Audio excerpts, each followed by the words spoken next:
2, 1, go. All right, we apologize. We may have been on for a moment ago and got kicked off. We think we're back. Are we back? We have people. We're still waiting. Still waiting. People may be able to hear me. We're good. Be able to see. They can. Yep. All right, everybody. Sorry, we're having a little technical difficulties. We have really no idea where we dropped off or not. So we're just gonna start from the beginning. So, welcome to Jersey City, New Jersey, Liberty Science Center. I'm here, of course, with my good friend Mickey the Green-winged Macaw. So it must be Wednesday. It must be 11 a.m. or nearly so. My name is Fred. I am the Director of Guest Programs here at the Science Center, bringing you your animal update. As always, the man behind the camera, Depeche, who I don't think we ever gave an official... How about animal update Maestro? Would you like to be a Maestro? Maestro sounds good. Maestro. So we have our Maestro behind the camera. Hello, everyone. We got to get you the little stick. I know. Just going to orchestrate you and Mickey as we go along. As we go along, please send us in questions as we go along. Depeche is able to read them off, so hopefully we can answer a couple of those questions for you. Or just say, hey, or what's up, or let us know where you're from. Are we starting to get a lot of people? Yeah, people are saying hello. We got South Brunswick just joined. New Jersey General. Okay. The Garden State. Right? Yeah. Never underestimate the amazing draw of the Garden State. Yep. So, we are here doing our weekly animal update. We missed you all last week. We weren't on last week, but we are back this week. Like I said, for anyone who's new, most of the time we kick off our animal update hanging out with our good friend Mickey. He is the green-winged macaw here at the Science Center. The second largest macaw in the world. Not Mickey in particular, not Mickey in particular, but his species is the second. Don't worry, I'm not going to touch any of your toys or any of your wood. He's really enjoys his different enrichment items. He's always chewing on different blocks here that helps keep him his mind fresh. He's a very intelligent animal, and also keeps that beak really nice and sharp. He needs that beak for everything. He doesn't have hands to manipulate things like we do, so he uses that beak. All right. Yeah, we got people joining in from Florida, Maryland, Metuchen, Perth Amboy. That is excellent. So I'm super local. They represent here, Depeche's Jersey City. Jersey City. And Mickey, well, he's now South Carolina, City, New York. His species is from South America, northern and central South America. Nice. I know a couple weeks ago we talked about, we were asking people what their favorite movie was that had animals in it. What would be a good one this time? How about, what is your favorite fictional animal character? So, so fictional, not real. Fictional character, doesn't have to be a movie, TV, comic books. Why don't you start us off? What is yours? What's mine? Wow, What's I really should have come up with an answer. I know, you should have. Before I asked it, shouldn't I? Yeah, that would have been smart. We got Pegasus, Simba. Yeah, I'm not going to go with those. You know, growing up, and still, it holds up today. One of my favorite shows was Pinky and the Brain. So I'm going to go, the lab mice always trying to take over the world every night. Yep. Pinky and the Brain. Those are going to be my choices for favorite fictional animal character. What are you trying to do today, Fred? Same thing we do every Wednesday at 11. Hang out with Mickey. So let us know what your favorite are. We're going to give everyone just a few minutes to come on in, tell us your fictional characters. If you have Matthias any questions about from Mickey. Redwall. Who? Matthias from Redwall. I'm not familiar with that one. Yeah, we had Simba, Dogzilla. Dogzilla. I mean, personally, a huge Godzilla fan. I'm not sure he counts. He's not really an animal. Are you doing a close-up on? No, I think I need you to talk louder. Oh, you need to talk louder. Depeche suddenly just shoved the camera like right up to me. I will do my best to talk louder. Yeah, let us know We do this every single week. We're in a big echoey room. Me and Depeche are trying to socially distance, so we're not standing right next to each other. So let me know. I will try and talk a bit louder and send in those fictional animals. In a few minutes, we'll get started checking out and visiting some of the other animals here at the Science Center. They really do miss everybody, and this is one of the ways we can keep them and you connected with one another as we make our way through the pandemic here. All right. So Yeah, Pegasus and Simba are probably the most famous ones. Is Pegasus? So Pegasus is from like Greek and Greek story. Is that Yeah, it's the horse, right? Is there a show that I'm surprised by that one. I would think. And does that count as an animal? Because is Pegasus the unicorn or the one that flies, or is the one and the same? I know he flies. I know he flies. Unicorn flying horse. Powerful flying horse. A powerful flying. Well, but of course, any horse that flies must be powerful, right? I Clifford, know the one in, Simba. In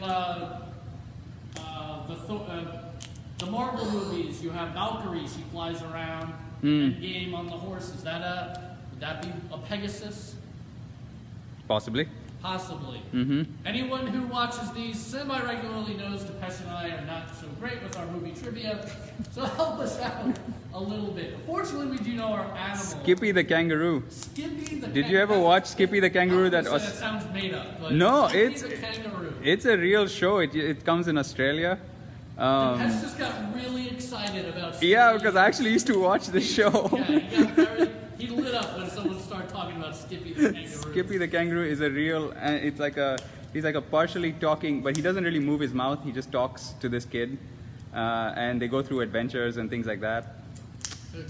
Kangaroo-style adventures. Yep. I know there was the kangaroo in the Looney Tunes, right? Sylvester always confused it with the mouse. Yes. And then he would try and go after what he thought was the big mouse, and then the kangaroo would kick him. Yep. I'm sure that kangaroo has a name. Someone was any unicorn or penguin character, just generally. Loves a good penguin, loves a good unicorn. How about as we move along, if anyone has any questions, we're going to move on from Mickey here in a moment. If anyone has quick questions what is with going him, he is Mickey. You can see, Mickey? and we only brought him out right before we started here, and you can see that beak really going to work. So that beak bites down at like 2,000 pounds per square inch, 2,000 psi, which could bite a broomstick in half if he wanted to. Wow. So you can see he's making really easy work.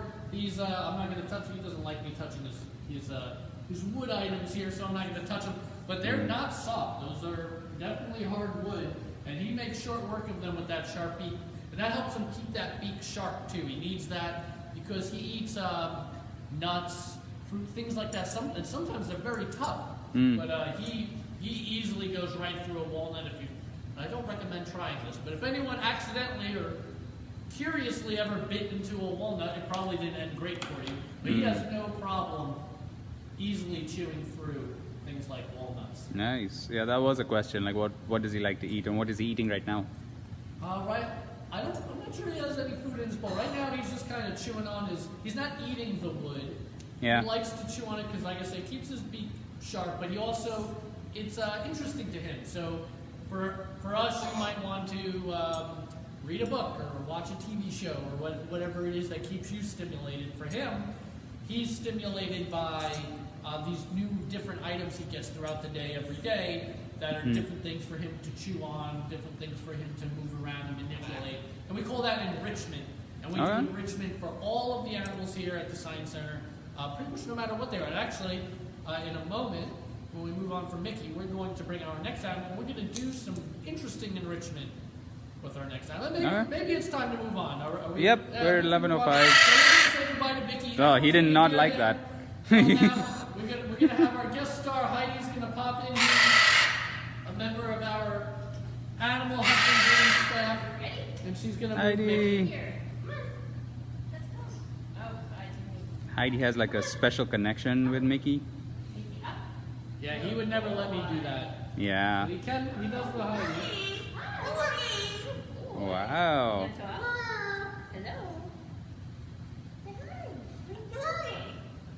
Good Wow, he's such a different bird when he's with Heidi. He's laughing.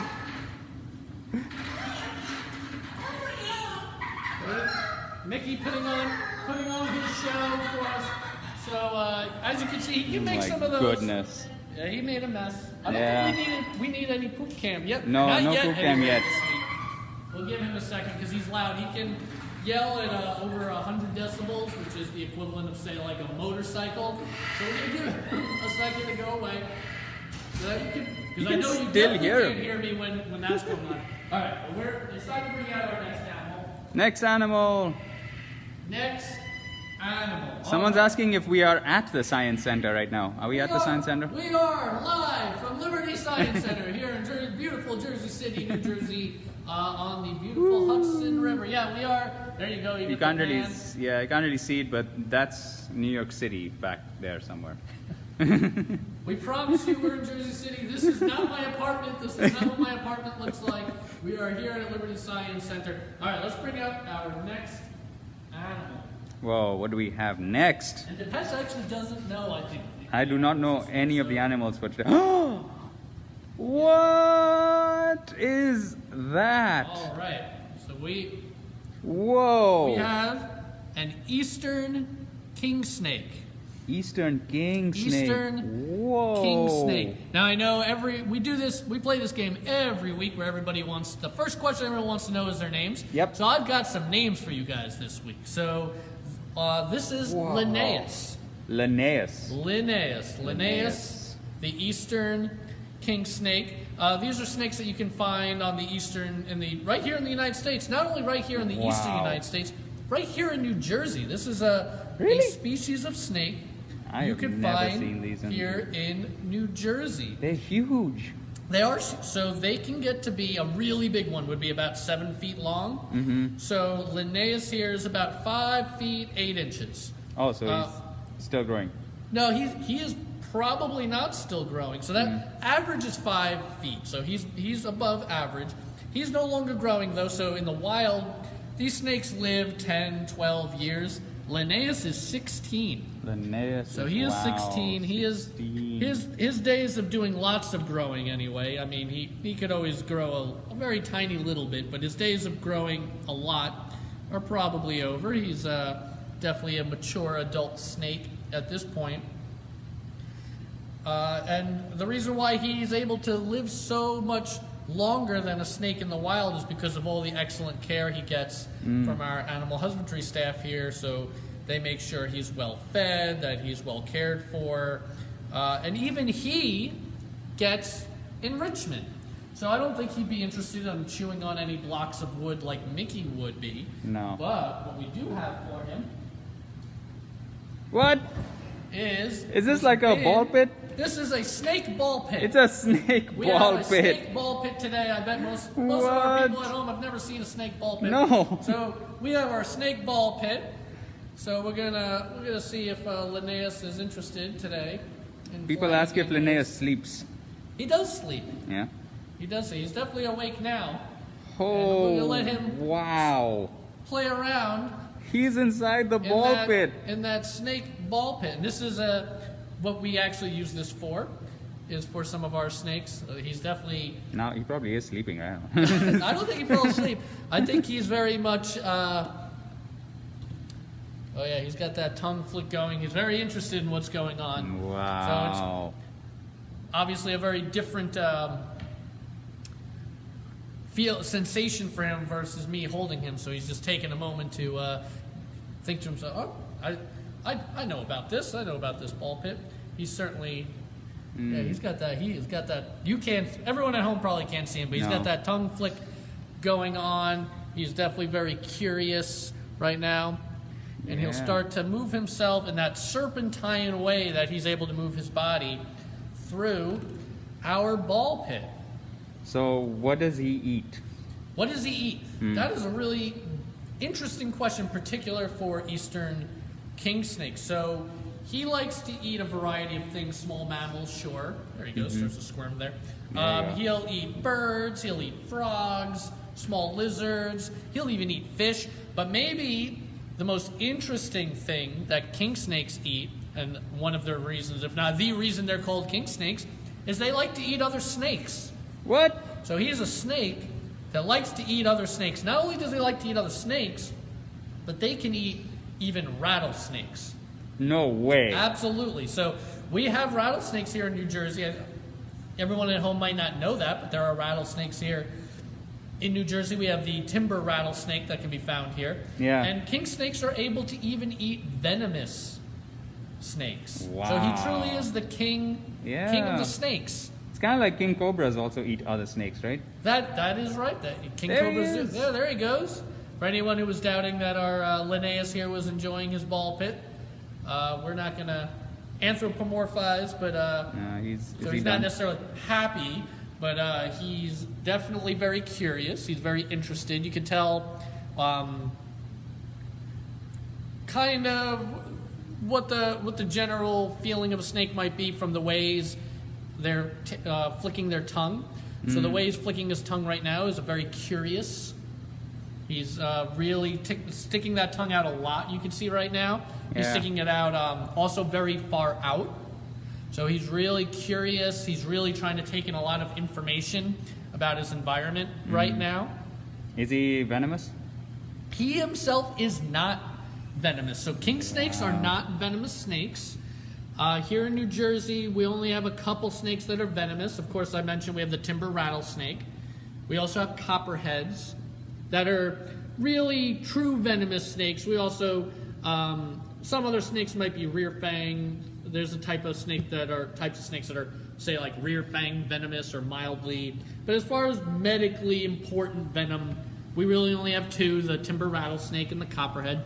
King snakes, definitely not venomous at all. Unfortunately, though, even though they're not venomous or anything like that, they are an animal of special concern here in New Jersey. Their numbers have declined.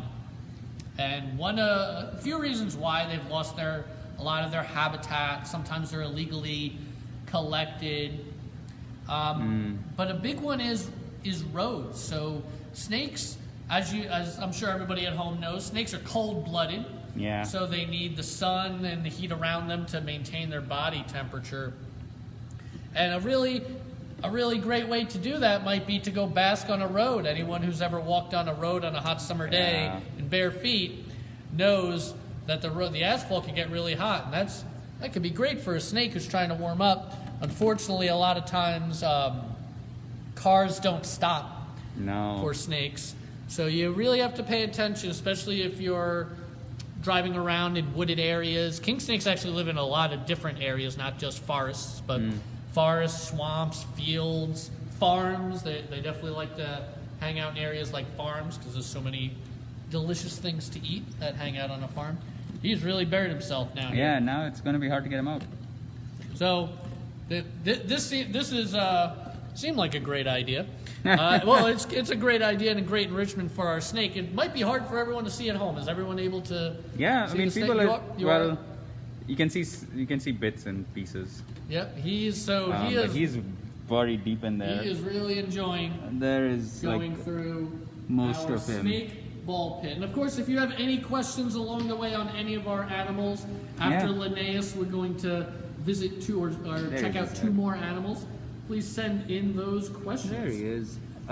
So we're getting one question of does he find it hard to breathe in amongst the ball pit? And how does he eat other snakes if he himself is not venomous? And how can he eat venomous snakes? Because they could probably just bite him. They could. So first, how is he able to breathe? So these are pretty big balls. They don't really fit tightly together. There's lots of airspace. I'm sure most people at home right now have jumped into a ball pit themselves, right? And buried themselves in the ball pit. Because the balls are so large in a ball pit, you can see there's lots of air trapped in them. So that's really not a danger. There he is. Head sticking out. So they themselves, as predators, of course, any snake they come across, they've got to sneak up. They've got to be very careful.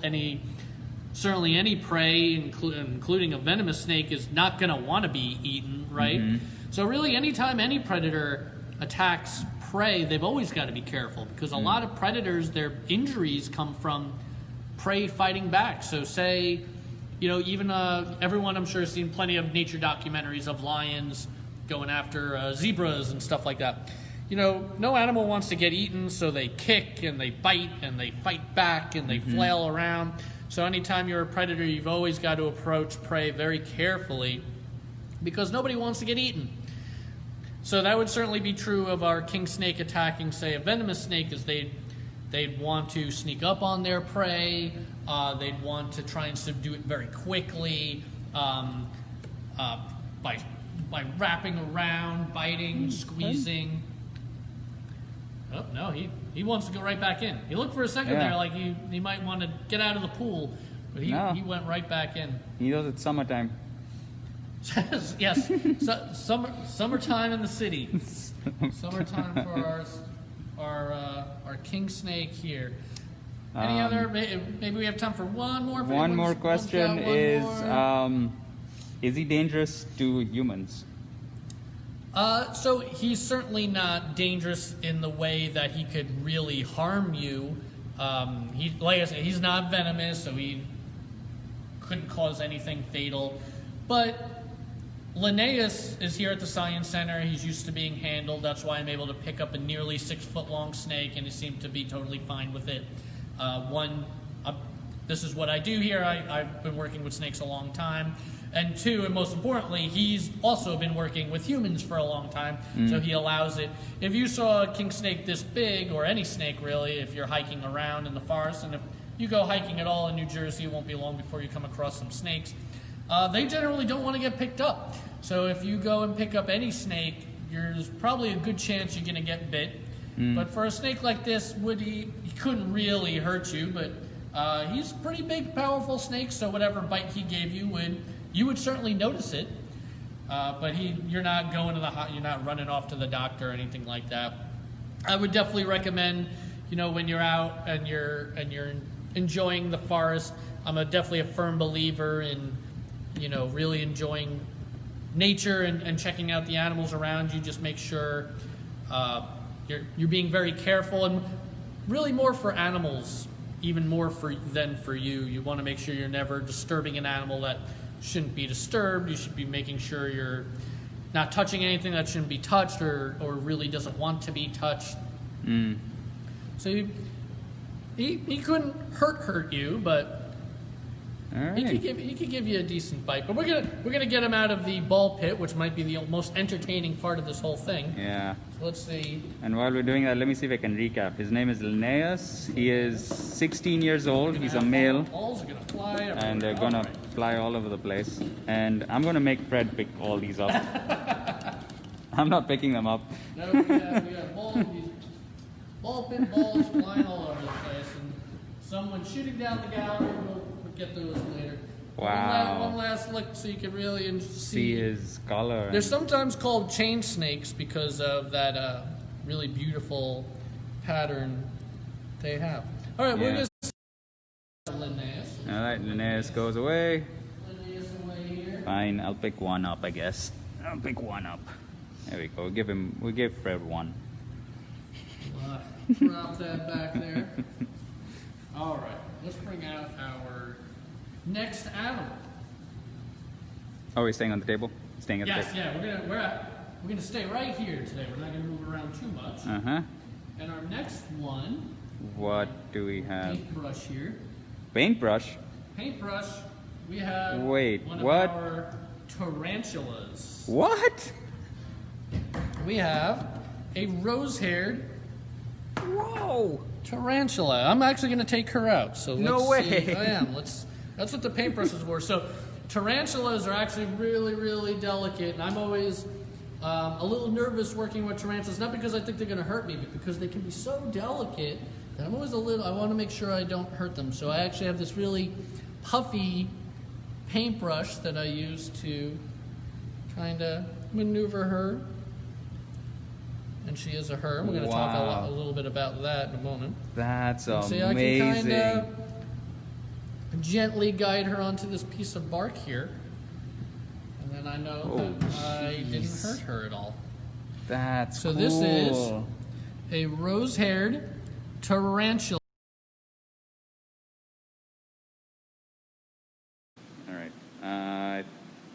we're back. We might be back. So if we're back, let us know. Sorry, we are still having some technical difficulties here today. I'm not sure if maybe there's storms in the area this morning or something's going on. We are having connectivity issues. So we have people chiming in. We are back. Sorry so much about We're that. I promise we didn't hit any wrong buttons or anything. We're just having some connection issues. Maybe there's a storm. Could be. Yay. Something like that. So we're back. We're not quite sure when we lost you, but we've restarted everything. We're hoping we're good now. Yeah, and the tarantula is where she we're was. Still here with our rose-haired tarantula. And I'll let you know, because she even has a name. And I know everybody loves to know the names. Her name's Barbara. Barbara, the rose-haired tarantula. And she's a very special tarantula because in the wild, so first of all, the male and female, boy and girl tarantulas live very different lives as far as how long they live. So male tarantulas only live about 5 years. Wow. Female tarantulas can live up to 20 years, so way, way longer than the males. But Barbara is very special in that she is 26 years old. She's a 26-year-old tarantula, Barbara. Wow. Here. And I bet she's older than most of the people watching right now. Yeah. 26-year-old tarantula. Obviously, she is full grown. They get to be a leg span of about 5 to 6 inches. Barbara here, they do get a little bit bigger than this. Barbara is not the biggest rose-haired tarantula I've seen. Even if she's the oldest one I've seen, she is not the biggest one I've seen. And they come from Chile and areas around that. They live in the desert. One of the ways they beat the heat in the very hot desert is they're nocturnal. So they hang out in burrows during the day, and then they come out at night. That's when they hunt for bugs and insects. They might even go after a small mammal or a small lizard. But usually things like bugs is normally what they go after. And I couldn't tell you the exact origins of why she's named Barbara, but one reason might be is you can see she's covered in these hairs, right? Yeah. So she's very hairy, and those hairs are not like hairs, so her hairs are not like my hairs. There's something called urticating hairs, and if you put them under a microscope, they're covered in barbs, which maybe that's why she's named Barbara. And that's actually how, or the primary way, the number one way a rose-haired tarantula protects themselves. So you might think, well, I thought tarantulas were venomous, and you can probably see those big fangs, right? Well, she hangs them underneath her when she's being nice and calm, which she is right now. Yeah. And I thought tarantulas are strong and venomous, and all those things are true, but they themselves can be preyed upon, and they don't want to rely on their venom to protect themselves if they don't have to. So she'll take her legs and kick off a bunch of those hairs almost to make like a cloud. And if you're a predator, you might get that in your eyes or in your skin or in your mouth, and they're very, very irritating, those hairs. And that's the primary way she likes to protect herself. She doesn't actually really want to bite to defend herself if she can avoid it. She wants to save her biting and that venom for catching her prey, which is mostly what that venom is for. And of course, hopefully we didn't lose too many of you. Everyone's people are back. Coming back they're on. asking questions about her web. What does her web look like? And do the females eat or attack the males? So they're not like black widows in the sense Barbara that... is the name. Sorry, someone asked. Oh, yeah, Barbara's the name. And that that's something that they're known for. But certainly if I were a smaller tarantula, a smaller male tarantula, and I was around a full-grown female tarantula, that might not be a good situation if she was hungry. So they could definitely be opportunistic in those ways. As far as their webs, they don't build a web to catch prey. They build a web more for comfort. So they might line their burrow with their web. They almost like a place to rest. And when we kind of get her, she's really testing my concentration here and balancing her on this piece of bark. Nice. But if she moves to the other side, there's actually a bit of her webbing here that you can see. So there's this webbing here. Can I get close? Yeah. Yeah. Oh, there You it can see is. this webbing that she had lined this piece of bark that was in her enclosure. And so they make it more for comfort, really, than for catching prey. They're active hunters, so the way and you can see she has spinnerets that she uses. That's where the web comes from. But they're active predators, so they come out of their burrow and they actively stalk around looking for prey, and then they leap on it, bite it, and that's how they catch their prey. The way that they sense prey, so she does have eyes, but she has very poor eyesight, is they sense mostly from vibration. Okay. So when animals walk on the ground, they make vibrations on the ground, and she is very sensitive to those vibrations, and that's how she's able to track and find prey. So people are asking, what does she eat? And I've heard of like bird-eating spiders. Is she one of the bird-eating spiders? So she eats bugs, mostly bugs, things like that. Here at the Science Center, a favorite prey of hers would probably be things like crickets. There are spiders called bird-eating tarantulas. We actually do have one here at the Science Center. She is not one of those. Those spiders are actually quite a bit bigger than her. So she would not be able to go after any birds or anything like that, I don't think. She might be able to tackle a small lizard, would be about the extent of what she would go after. And to be honest, even the bird-eating tarantulas, that is not something even the bird-eating tarantulas normally do. That is not a normal part of their diet. There are really no spiders that are actively trying to catch birds. It's kind of a rarity, even for the giant bird-eating spiders. All right. So people are asking, and trust me, I'm one of those people who freak out about spiders. So one is why is there such a big fear, and two, why are you so comfortable? All right. So arachnophobia, I believe, is the #1 most common phobia of all. More people are afraid of spiders than anything else. I couldn't tell you why people are afraid of spiders. I guess they have a very alien, creepy look, lots of legs. People hate walking into a spider web. People know that they can bite. I think all those, and that, they're kind of all around us. So I think they're just one of those things that people have an innate fear of, I guess. I'm not afraid of, I think, knowledge is power, right? So I know that she's really harmless. I know that, could she bite me? Sure, she could, just like most animals could. But her venom is very mild. She would not be any danger to me. She's even got her feet on me right now. Yeah, look at that. I just want to make sure she doesn't fall. So knowledge is power, so I know that she's not dangerous, so she doesn't frighten me. And I've been working with spiders and tarantulas like her for a very long time, since I was a young kid.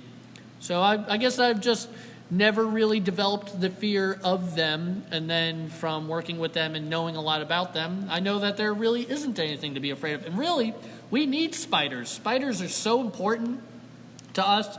They help keep us healthy because they trap and go after bugs and insects that could be dangerous to us.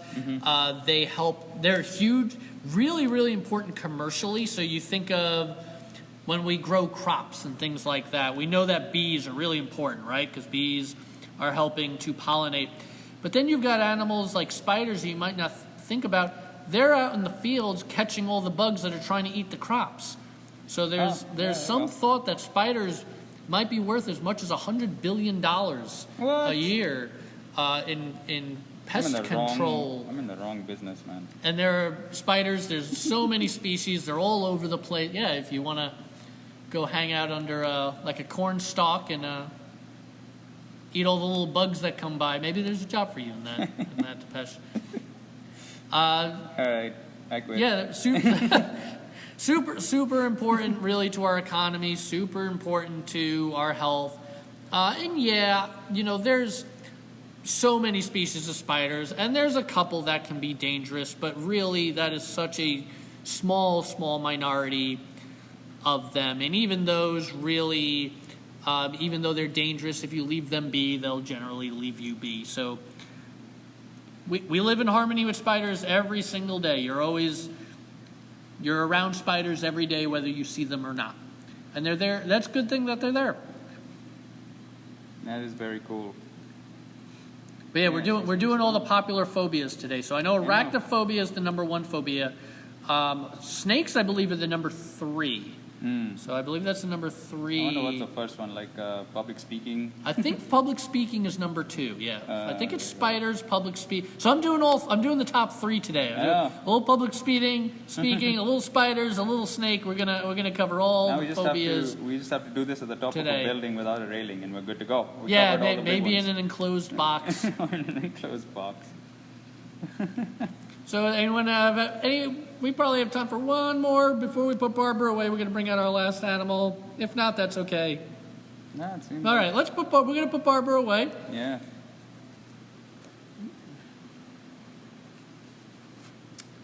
Put her back in there. Nice. Make sure we've got her. Goodbye to Barbara. Barbara goes away. Barbara going away. What do we have next? One more animal for all of you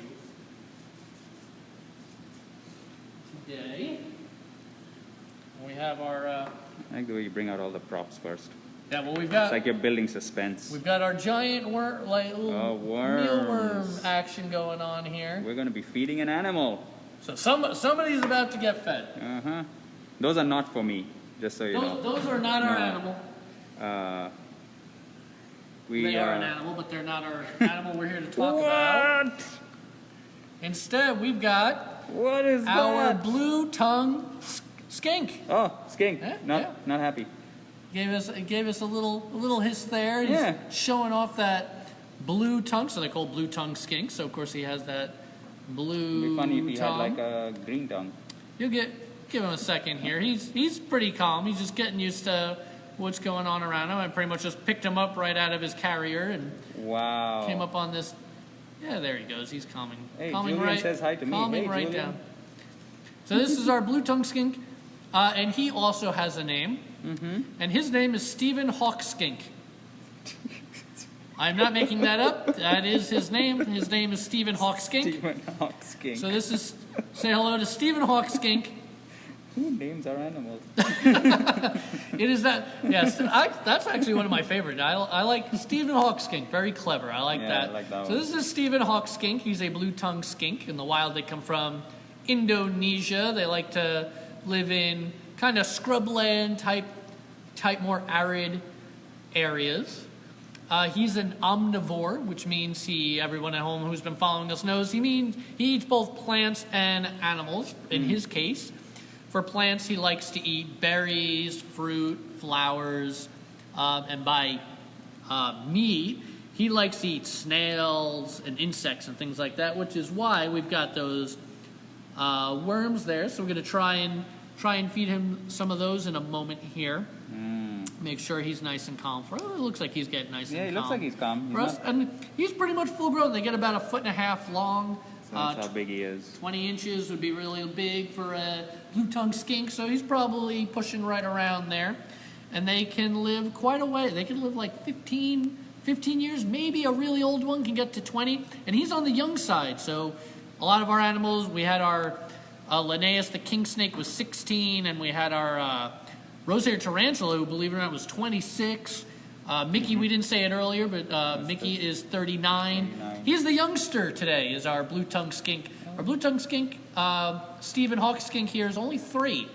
Oh. He's only 3 years And old. that's young in skink life? That is young for a blue-tongued skink, because they can definitely get up to 15 to 20 years old. So he's got a long life ahead of him, especially with all the amazing care he gets here from our animal husbandry staff.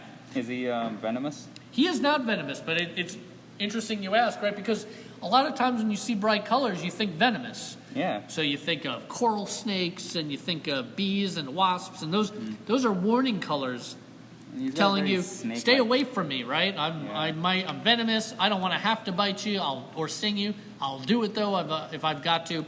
So Stephen here, and blue-tongued skinks overall, they've have this amazing adaptation that even though they're not venomous, they pretend that they are. So he gave us that quick little hiss. So if he was really annoyed, he'd open up that mouth and he'd give us lots of hisses, and he'd stick that tongue out, and he's got that bright tongue, and it gives the impression that maybe he's a venomous animal, but he's actually not venomous at all.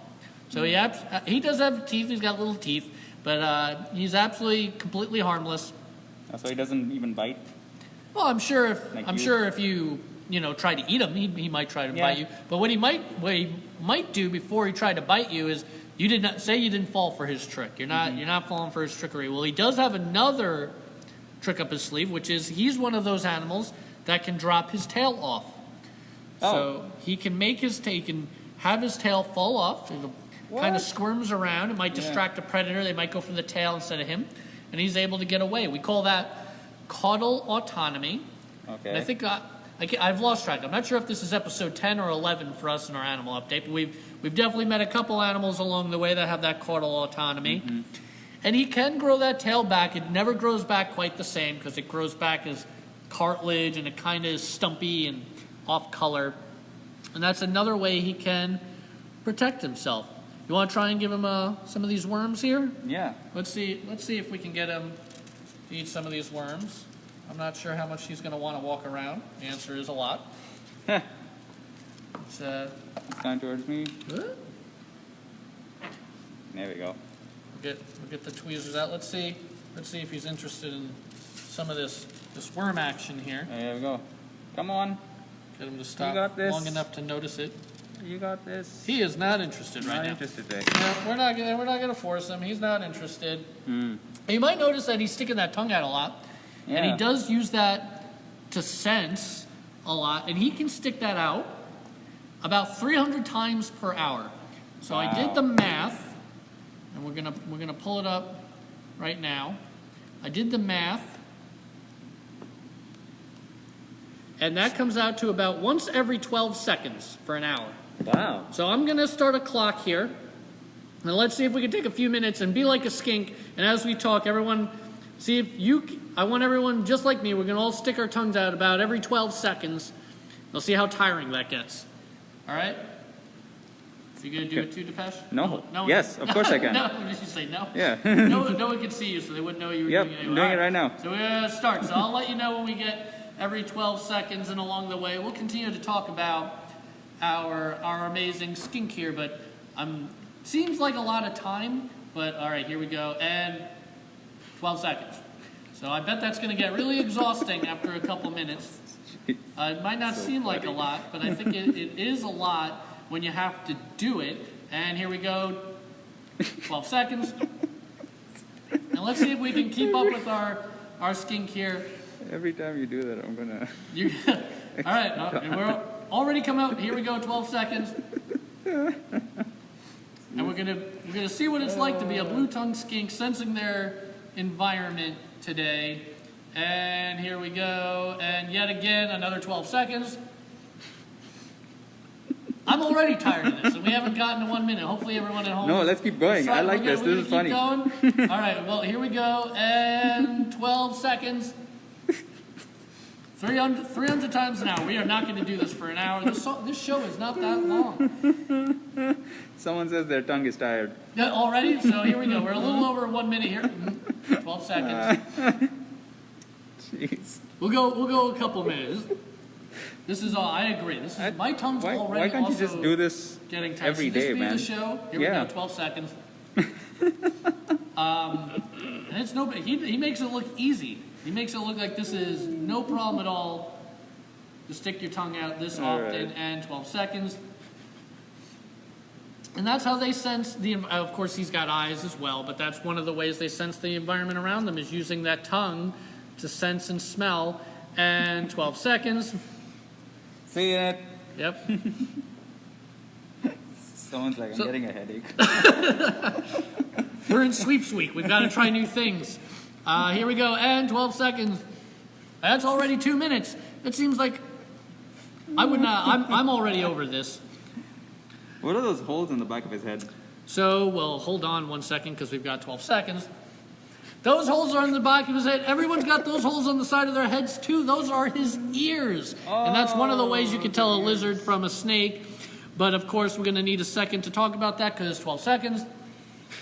So he doesn't have the flaps around those holes to help capture sound, but those are his the ground. ears. And some snake, or hold on, 12 seconds. Some lizards actually have no legs, and one of the ways you can tell a snake from a legless lizard is even though they have no legs, they'll still have those holes, those ear holes in 12 seconds.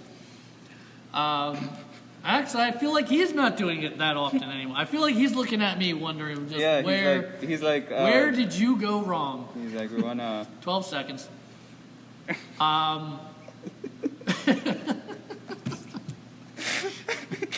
This seemed like a really good idea when we were thinking about it. I'm trying to 12 keep my... So 12 seconds. Hopefully my tongue's not blue like his is. No. And I definitely don't think I could threaten anyone with mine. But it is real. 12 seconds. I had never tried this before. I'm regretting having started it. Yeah. Because now I feel like I can't stop. Yeah, now you just gotta keep doing it. So this is... 12 seconds. This is making up for everyone who a few weeks ago I refused to sing for everyone. Instead, I'm going to stick my tongue out at you till the end of the show. 12 seconds. For anyone who ever was under any illusion we rehearse these things, here's the proof that we don't. Yeah, I can't. 12 seconds. All right, any last questions for Stephen Hawk Skink here? I feel like we've taken his attention. Everyone's distracted. As we have this reel here of me holding a skink, sticking my tongue out every 12 seconds. We're out over 4 minutes of this. This is exhausting. I know. Just keep doing it. It's fine. So, well, after you want to try feeding him again? You want to try one more feeding after we do this 12 seconds? Now he's calm because I think he's wondering what has gone wrong here. Let's see if he No, he's really not interested. Not in and I don't want to food force again. him. Yeah. 12 seconds. So, as we stand here sticking our tongue out, hanging out with Stephen Hawk Skink, thinking about the decisions we've made. 12 seconds. I do want to thank everybody for joining us for our animal update, especially all of our members and donors who make this ridiculous scene possible. 12 seconds. All of your donations, no matter how small, really go to making things like this possible, and being able to visit and learn about our animals, our planetarium shows, our live surgery demonstrations, 12 seconds, and even caring for these animals. Even though the Science Center is not open, our animals still need to be fed, they still need to be cared for. Thank you so much. We really appreciate it. 12 seconds. We are going to be signing off here in one moment. I do want to give everyone a note. I'm going to let everyone know that next week is our final animal update. As we 12 seconds.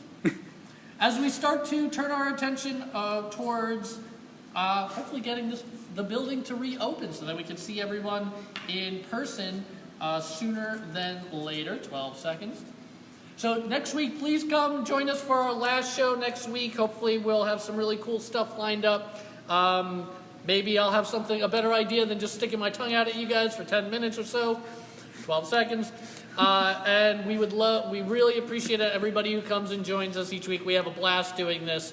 We're going to miss you guys, but next week, final show, Wednesday, 11 a.m. We will see you then. Until then, everybody stay safe, and we'll see you in a week.